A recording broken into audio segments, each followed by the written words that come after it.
একটা জানোয়ার লোক বলছে, আমি নাম বলবো না, তো একটা জানোয়ার বলছে, তাকে আমার জানোয়ার ছাড়া আর কিছু মনে হয় না, তার থেকে অনেক মানে খারাপ ভাষা আমার উচ্চারণ আসছে তার প্রতি।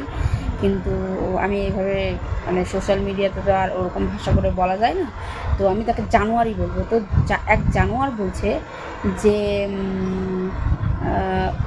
মরদ, মরদ কাকে বলে? তো মরদ হচ্ছে যে নাকি নিজের বউকে পিটায়, মারধর করে, মারধর করে, পিটায়, তারপরে গালাগালি করে, খিস্তি মারে, তো এগুলোকে বলা হয় মরদ। আর উনি যেরকম মানে নিজের বউকে মারে ধরে, মদ খেয়ে মাথা ফাটিয়ে দেয়, হাসপাতালে ভর্তি করে দেয়, নিজের বাবাকে নিজের মাকে গালাগালি করে, মারতে চলে আসে, নিজের ভাইয়ের গলা চিপে ধরে, তো সে নিজেকে মরদ মনে করছে।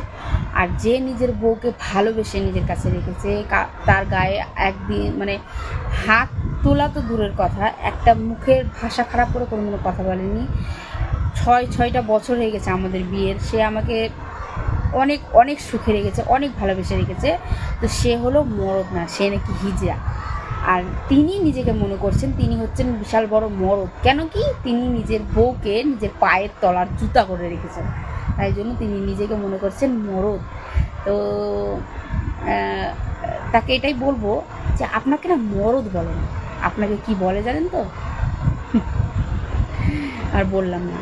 তো সেই রকম ঘাটিয়া লোক আপনারা, আপনাদের মতো লোকের সাথে কথা বলা তো দূরে থাক, তাকাতেও ইচ্ছা করে না।